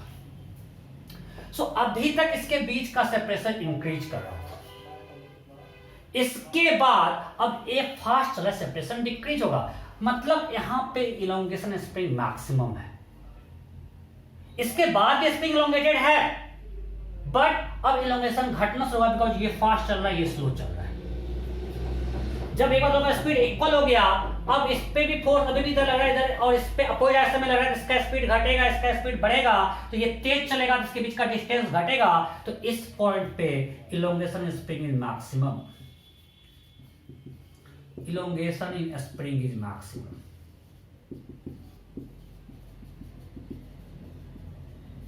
At this कब, जब दोनों का स्पीड सेम है। सबसे पहले यही पूछता है कि find elongation spring, find maximum elongation in the spring. ये कैसे आपको देगा क्वेश्चन वाले क्लास में करेंगे।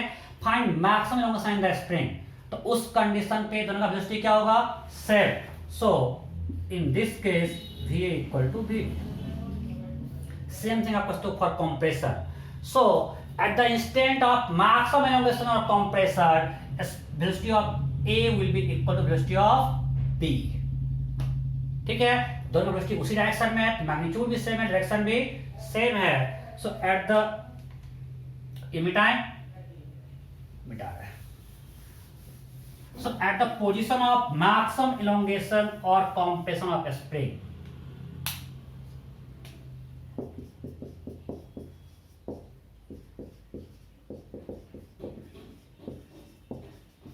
maximum elongation or compression in a spring,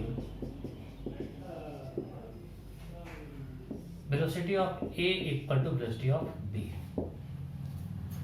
this will be equal to v. और ये वी कितना होगा देखते हैं, कितना होगा बताओ।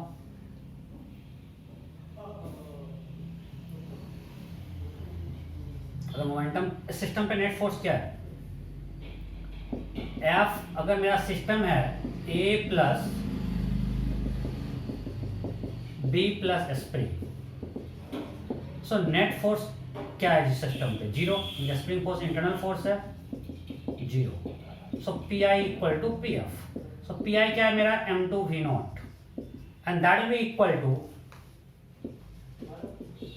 m1 plus m2 into v। दोनों वेलोसिटी सेम है, दोनों वेलोसिटी सेम है।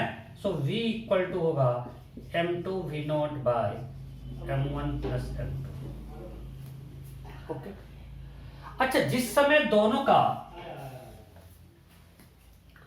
वेलोसिटी सेम है तो v स्वयं क्या होगा उसका, अगर दोनों वेलोसिटी सेम है तो v स्वयं क्या होगा, m1v plus m2v by m1 plus m2 that is equal to v। So is equal to v स्वयं। अगर सिंपल हमारे पास टू ब्लॉक सिस्टम है और हम वेलोसिटी v और v है तो v स्वयं भी तो v ही आएगा यार। कोई भी दो, स्प्रिंग को छोड़ो, कोई भी दो ब्लॉक का सिस्टम है, अगर दोनों का वेलोसिटी सेम है तो v स्वयं equal to m1v plus m2v by m1 plus m2, m1 plus m2 cut गया, v आ गया। मतलब जिस समय स्प्रिंग मैक्सिमम इलांगेशन या कंप्रेशन में हो, दोनों का स्पीड सेम है, वेलोसिटी सेम है और किसके इक्वल है, v स्वयं के इक्वल है। और v स्वयं ये आएगा, इसलिए v स्वयं ये तो फाइनली यही आएगा। इस सिस्टम पे नेट फोर्स जीरो है। इस केस में अगर सेंट्रल सिस्टम पे नेट फोर्स जीरो है तो v स्वयं कांस्टेंट या वेरिएबल, v स्वयं कांस्टेंट। मैं जीरो नहीं बोल रहा हूं बिकॉज u स्वयं जीरो नहीं है। u स्वयं क्या है बोलो, व्हाट इज u स्वयं, m1 v1 plus m2 v2 by m1 plus m2। So u स्वयं ये है, देखो इक्वल टू v स्वयं आ रहा है ना।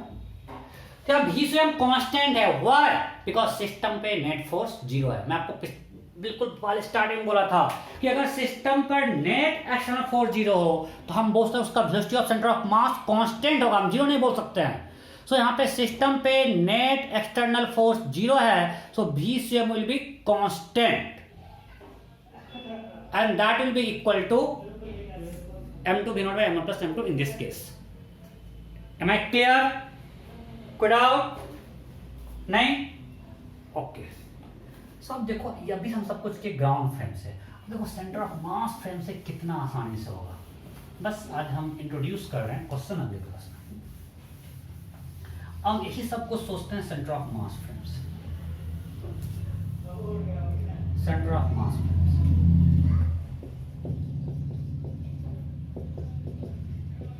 इन COM फ्रेम।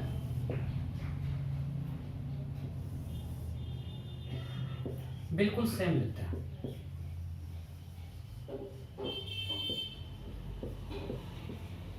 ये A, ये B। अब हमने एक मान लिया कि हम सेंटर ऑफ मास पे बैठ गए, समझ लो कि एक ट्रॉली है, इसका वेलोसिटी v स्वयं के इक्वल है। पहली बात बताओ इन COM फ्रेम, ये बहुत इंपॉर्टेंट है, ऐसे भी लोग कंफ्यूज रहते हैं। Centre of mass will always be at rest. Sir क्या लिख दिया, अरे ट्रेन फ्रेम में ट्रेन रेस्ट में रहेगा, कार फ्रेम में कार रेस्ट में रहेगा, एलिवेटर फ्रेम में एलिवेटर रेस्ट में रहेगा, तो centre of mass frame centre of mass rest में रहेगा, राइट। तो in same frame centre of mass will be always rest. इसका सेंटर ऑफ मास कहाँ होगा, मानते हैं m2 12 है तो m2 के पास है, यहाँ पे सेंटर ऑफ मास है इसका, लेट्स से ये पॉइंट हमेशा रेस्ट में है, उसको दीवार मान लेते हैं। इन COM frame centre of mass will be always at rest. और यहाँ v स्वयं क्या है, कांस्टेंट। व्हाई, हियर v स्वयं is constant because net external force on this system is zero, तो v स्वयं यहाँ पे कांस्टेंट है। क्यों, तो सिस्टम पे नेट एक्सटर्नल फोर्स जीरो है। तो in centre of mass frame centre of mass will always be at rest. अगर मान लो सेंटर ऑफ मास यहाँ पे है तो ये हमेशा रेस्ट में रहेगा। ओके, मजा आ गया। अब मान लो एक दीवार है, अब ये रेस्ट में है, मतलब आपके पास अब दो स्प्रिंग ब्लॉक हो गया, एक ये और एक ये। कितना आसान हो गया देखो, हम किस फ्रेम से कर रहे हैं? Centre of mass frame. तो सेंटर ऑफ मास फ्रेम में सेंटर ऑफ मास रेस्ट में है, एक दीवार है और हमारे पास दो स्प्रिंग ब्लॉक है, एक ये। ओके, अब दोनों सिस्टम करेगा सेंटर ऑफ मास फ्रेम में। अब सेंटर ऑफ मास फ्रेम में तो इसका वेलोसिटी लिखते हैं। इसका वेलोसिटी क्या होगा? कुछ मान लेते हैं v1 centre of mass frame में, और इसका v2। ये किस फ्रेम में है? इन सेंटर ऑफ मास फ्रेम। एक डाटा ले लें क्या? एक डाटा लेते हैं आसान। एक डाटा लेते हैं कि मान लिया आपको ये है 6 kg और ये है 3 kg, नहीं ये है 3 kg, हम उधर पास माने हैं, और ये है 6 kg, और आपको हम v0 दे देते हैं 6 मीटर पर सेकेंड। थोड़े v स्वयं क्या होगा बोलो? 6 × 6 m2 v2 प्लस 3 × 0/9। ये समझ में आया? अरे इनिशियली ग्राउंड फ्रेम आपको सब कुछ दिया हुआ है, 6 है, ये 6 kg 3 kg, तो v स्वयं क्या होगा? m1 v1 is 0, m2 × v2, तो v स्वयं 4 मीटर पर सेकेंड। अब सेंटर ऑफ ये, चलो ग्राउंड फ्रेम में आपको फिगर दिया हुआ है।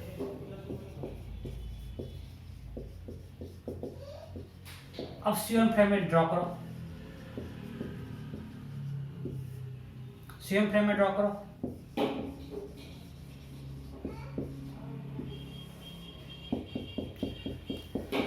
अगर ग्राउंड फ्रेम में 6 मीटर पर सेकेंड है तो VBG है 6 और VCG है 4, तो VBC क्या होगा? Velocity of blocks with respect to center of mass, VB minus VC, VB plus 6, VC plus 4, it's 2 metre per second.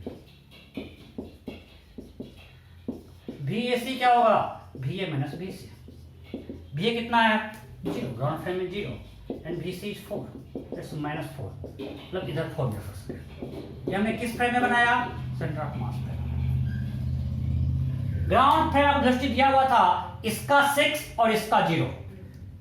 हमको सेंटर ऑफ मास फ्रेम में दोनों वेलोसिटी निकालना है। First we have found v स्वयं m1 v1 plus m2 v2 by m1 plus m2, v1 0, so 3 × 0, v2 6 × 6 by m1 plus m2, 6 plus 3 9, वो आ गया 4 metre second.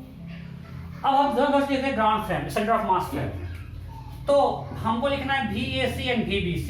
तो VAC equal to VA minus VC, so VA is 0 and VC is +4, 0 - 4 -4 आ गया।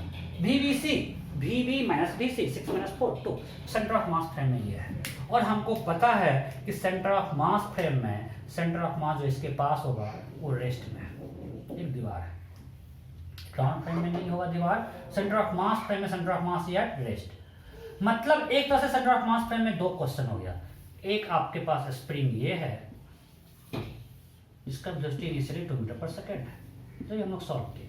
दूसरा ये है, अब बताएं आपको सिंगल ब्लॉक सिस्टम सॉल्व करना बहुत आसान है।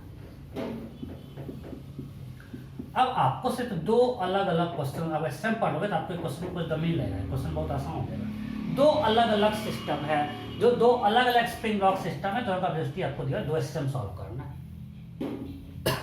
अब बताओ मैक्सिमम मोशन कब होगा?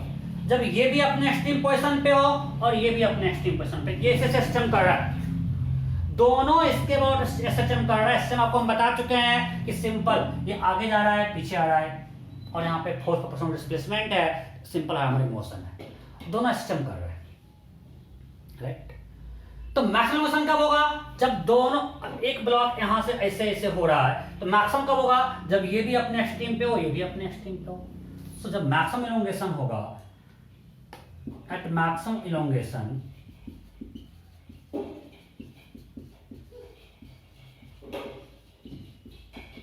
both blocks will be at extreme position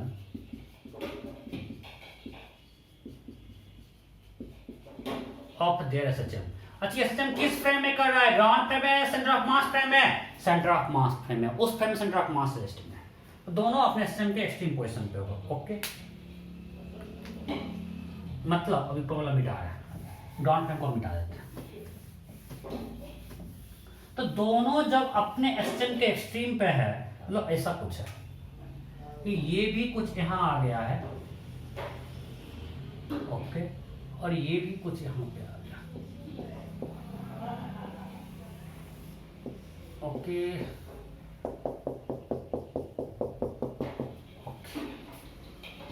दोनों अपने एक्सट्रीम पोजीशन पे है, उसका मैक्सिमम लोकेशन होगा। जब दोनों अपने एक्सट्रीम पे है तो सेंटर ऑफ मास फ्रेम, इसका वेलोसिटी 0, इसका वेलोसिटी 0। एक्सट्रीम पोजीशन ये सब किस फ्रेम में कर रहा है? सेंटर ऑफ मास फ्रेम में। एक्सट्रीम पोजीशन पे आपको हम बताएं वेलोसिटी ऑफ ब्लॉक क्या होता है? 0, बिकॉज होल के कन्वर्ट्स इनटू पोटेंशियल एनर्जी। तो सेंटर ऑफ मास फ्रेम में दोनों का V 0 है, इसका मतलब है कि सारा कुछ किसमें कन्वर्ट हो गया? पोटेंशियल एनर्जी में। सो इसका अगर हमको एलोंगेशन निकालना है तो सिंपली हम यूज करते हैं minus delta U equal to delta K. Delta U initially 0 था, दोनों एलोंगेटेड नहीं था, दोनों नेचुरल लेंथ में था। अब इसका पोटेंशियल एनर्जी बढ़ गया है कितना से? टोटल एलोंगेशन मान लिया x हो गया, ये कुछ x हो गया, ये x हो गया, टोटल एलोंगेशन जो है xm है टोटल। ये गया कुछ x1 एलोंगेट किया, ये वाला कुछ x1 एलोंगेट किया, कितना कितना के वो भी निकालेंगे, और ये कुछ x2 एलोंगेट किया, टोटल एलोंगेशन x है, तो डेल्टा यू है हाफ के x square. Delta K final 0, centre of mass frame में दोनों का स्पीड 0 है, के final 0, K initial half mu जो भी होगा भी रिलेटिव स्क्वायर, वहां से डायरेक्ट निकल जाएगा मैक्सिमम एलोंगेशन क्या होगा। अच्छा, अब वो क्वेश्चन, दो क्वेश्चन पूछ रहा है। एक पूछ रहा है सर मैक्सिमम एलोंगेशन पे आपने बोला था दोनों का V सेम होगा और V स्वयं के इक्वल होगा, यहाँ तो V 0 हो गया। अरे V किस फ्रेम में 0 है? सेंटर ऑफ मास फ्रेम में। सो एट मैक्सिमम एलोंगेशन, पूरा कंफ्यूजन होगा मुझे पता है, अगली क्लास में फिर रिपीट कर देंगे, आज बस दिखा रहे हैं trailer. At maximum elongation velocity of A with respect to center of mass 0, so VA minus VC is 0, so VA will be equal to VC। फिर से तो आ गया, ग्राउंड फ्रेम में velocity of A centre of mass के equal है। ये V0 किस frame में है? सेंटर ऑफ मास फ्रेम में। किस फ्रेम में हो रहा है? सेंटर ऑफ मास फ्रेम में। ये दोनों ब्लॉक का मोशन सिंपल हार्मोनिक मोशन है, किस फ्रेम में? सेंटर ऑफ मास फ्रेम में।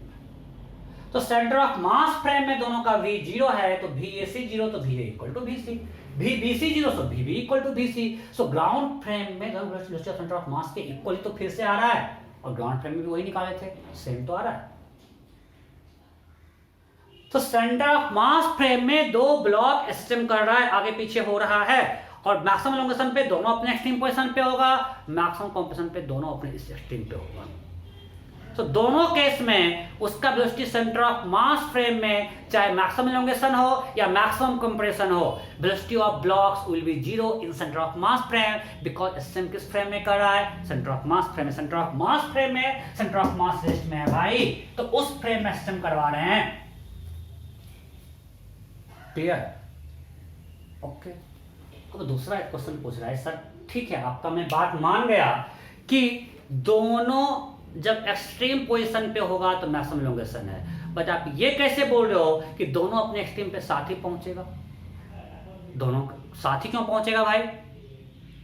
अभी तो आप बताए थे कि एसएचएम का टाइम पीरियड क्या होता है? 2π√m/k। अब तो ये बोले थे दोनों का मास तो सेम नहीं है, ये A है और ये B है। अब भी तो आप बड़ा मस्ती में लिखे थे कि टाइम पीरियड होता है 2π√m/k, इसका मास कुछ ma है, इसका मास mb है, इसका मास है हमने दिया 3 kg, इसका मास है 6 kg, के तो सेम है। तो टाइम पीरियड जब सेम नहीं है और ये इसका यहाँ पे मीन पोजीशन है और ये इसका एक्सट्रीम पोजीशन है, तो time taken by block to go from mean to extreme will be T/4। यहाँ से स्टार्ट किया, यहाँ इसको टाइम कितना लगेगा? T/4। यहाँ टाइम लगेगा T/4, तो ये तो कुछ T1/4 होगा, ये T2/4 होगा। आप कैसे बोल रहे हो कि दोनों का टाइम सेम होगा भाई? दोनों अपने एक्सट्रीम पोजीशन पे एक साथ कैसे पहुंचेगा? दोनों का मास तो अलग अलग है। बिल्कुल सही पूछ रहा है, क्या क्वेश्चन पूछा है, लाजवाब। बच्चे ये पूरा स्प्रिंग नहीं, सिर्फ इतना स्प्रिंग लेकर ऑसिलेट कर रहा है, सिर्फ इतना कर रहा है, इसका स्प्रिंग कांस्टेंट कुछ K1 है, इसका K2 है, ये पूरे का K था। अब यहां से हमने ब्रेक कर दिया है, इसके सिर्फ इतना स्प्रिंग है, इसके लिए ये स्प्रिंग है। सो टाइम पीरियड ऑफ ये कुछ मान लिया K2 है और ये K1 है, तो time period of block A will be 2π√m/k। m1 by k1 and time period of block B will be 2 pi under root m2 by k2. Okay, अभी भी आप चलो ठीक है, मान लिया आपका बात। फिर अभी कैसे बोले दोनों सेम है, दोनों अपने एक्सट्रीम पोजीशन पे साथ पहुंचेगा। ओके, अब आप लोग इलेक्ट्रिसिटी पढ़ चुके हो। ये इक्वल टू क्या होता है, ए वाई बाई एल। ये पढ़ चुके इलेक्ट्रिसिटी में ना। Okay, so K2 equal to, उनका एरिया क्रॉस सेक्शन तो सेम है, स्प्रिंग सेम है, मटेरियल सेम है। सो ए वाई बाय ये कुछ मानते हैं डिस्टेंस है L2 and K1 equal to A Y by L1। Okay, so what is K2 by K1? K2 by K1 will be equal to L1 by L2. Okay, अब आपको पता है कि अगर ये डिस्टेंस L2 है और ये डिस्टेंस L1 है और ये सेंटर ऑफ मास है, तो centre of mass divide distance between them in inverse ratio of masses. So L1 by L2 will be equal to M2 by M1। ये समझ में आया कि नहीं? Centre of mass divide distance between blocks inverse ratio of mass, partial बताए थे। सो अगर ये डिस्टेंस L1 या L2 है, सो L1 by L2 will be equal to M2 by M1। So from here अब इस दोनों को कंबाइन करो, we can get M2 by K2 will be equal to M1 by K1। So time period same हो जाएगा। यहां से देखो M2 by K1 equal to M1 by K1, तो दोनों का टाइम पीरियड सेम है। अगर आपको समझ में नहीं आया तभी इसको इग्नोर करो, आप इतना मान लो कि दोनों सिस्टम का टाइम पीरियड क्या है, सेम है। एंड दैट टाइम पीरियड जो सेम टाइम पीरियड होगा, it will be at this for two block system it 2 pi under root mu by k, where mu is reduced mass। दोनों का time period same है, ये जो value है ना, ये है mu by k। सो आपको इतना कुछ जरूरत नहीं है, आप अभी इतना मान लो कि दो अलग अलग सिस्टम हो रहा है और दोनों का टाइम पीरियड क्या है, सेम। मतलब दोनों अपने एक्सट्रीम पोजीशन पे एक साथ जाएगा, फिर मीन पोजीशन पे एक साथ आएगा, फिर यहां पे एक्सट्रीम पे एक साथ आएगा, फिर मीन पे जाएगा, फिर एक्सट्रीम पे जाएगा। ठीक है, दोनों का टाइम पीरियड सेम होगा and that time period equal to 2 pi under root mu by k। Clear? So मैंने आपको इसके पीछे का पूरा थ्योरी बता दिया। किस फ्रेम से सॉल्व करना आसान है, सेंटर ऑफ मास फ्रेम से। दोनों फ्रेम में कितना कॉम्प्लेक्स था यार, सेंटर ऑफ मास फ्रेम बहुत आसान होगा। दोनों का एम्पलीट्यूड निकाल सकते हैं सिस्टम का, कैसे? Simple, centre of mass frame, centre of मास हमेशा रेस्ट में है। अगर सेंटर ऑफ मास फ्रेम में सेंटर ऑफ मास हमेशा रेस्ट में है, तो हम मान लेते हैं कि ये इधर गया x1, ये इलोंगेशन कितना है, ये मान लिया इलोंगेशन है xb और ये इलोंगेशन है x a। तो इसका डिस्प्लेसमेंट क्या है, x, इसका डिस्प्लेसमेंट है x a। So mb into xb minus ma into xa equal to 0 because in center of mass frame delta xum is 0। Why? Because in center of mass frame center of mass is at rest। और ये xb xa किस frame में है, sub centre of mass frame में लिया। सो यहाँ से clearly निकाल सकते हैं mb xb equal to ma xa। so you can find xb by xa at any instant, कभी भी जो होगा xb by xa will be equal to ma by la। जब वो अपने एक्सट्रीम पोजीशन पे भी है तो मतलब इसका एम्पलीट्यूड है xb, इसका एम्पलीट्यूड है xa। सो यहाँ से हम xa भी अब निकाल सकते हैं। हमको xa प्लस xb पहले से मालूम है xa में, ये हम निकाल चुके हैं। हम डाटा देंगे, आपको जरा आसान लगेगा। क्या बोल रहे हो सर, क्या क्या करवा रहे हो? देखो मैं समराइज करता हूँ, मैं इतना कुछ बोला हूँ, अब समझो, अच्छे से समझो।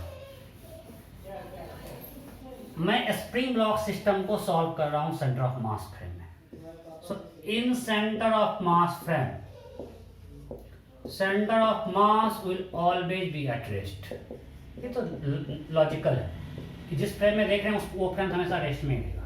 अगर सेंटर ऑफ मास रेस्ट में है तो उस फ्रेम पे डेल्टा एक्सियम क्या होगा, 0, क्योंकि वो रेस्ट में है। अब डेल्टा एक्सियम क्या होता है, m1 delta x1 plus m2 delta x2, this has to be 0। सो अभी हमने माना b उधर गया xb से, सो हो जाएगा mb into xb। और ए इधर क्या नेगेटिव है, इसलिए minus M A into X. So किसी भी इंस्टेंट पे अगर बी गया एक्स बी, ए गया एक्स ए, तो सेंटर ऑफ मास पे में अगर यहाँ पे क्या है M B by M A equal to X A by X B, where X A and X B are displacement of A and B in center of mass frame, in COM frame, here XA and XB are displacement of A and B in center of mass frame। अगर question में पूछेगा ground frame में, अगर आप centre of mass frame displacement निकाल लेते हो तो ग्राउंड फ्रेम में निकालना आसान है। x displacement of a in ground frame will be xac plus xcg। अब xac तो यहां से निकल जाएगा x से, और xcg क्या होगा, displacement of mass into time. किसी भी टाइम टी में अगर पूछेगा तो हमको v स्वयं पता है, यहां पे v स्वयं कांस्टेंट है, सिंपली v इनटू टी हो जाएगा, राइट। सो आप इसको अच्छे से सोचो, जो डाउट होगा नेक्स्ट क्लास में पहले डाउट क्लियर करेंगे, फिर हम लोग आगे बढ़ेंगे, ठीक है। Okay, bye bye.